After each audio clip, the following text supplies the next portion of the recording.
ইমানদার হয়ে বাঁচতে হয়, তাইলে কেবল ইমানই কাজ করতে হবে।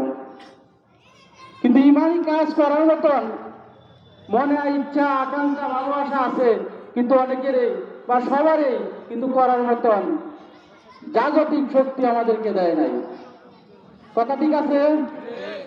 আমরা দেখছি ইতিপূর্বে আমাদের করোনার সময় মসজিদের মধ্যে 5 জনের বেশি নামাজ পড়তে পারছে না। এখন করোনা সব গেছে গা। ভ্যাকসিন যারা যারা দিচ্ছে এরা সবার অ্যালার্জি হয়ে গেছে। অ্যালার্জি হয়েছে না?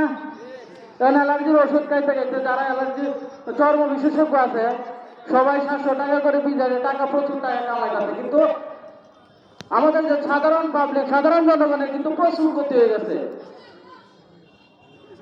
করোনা বলতে কোনো কিছু ছিল না।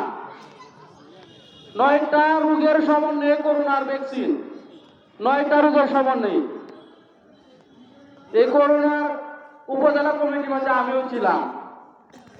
যত করোনায় মানুষ মারা গেছে এগুলো মধ্যে আমিও ছিলাম।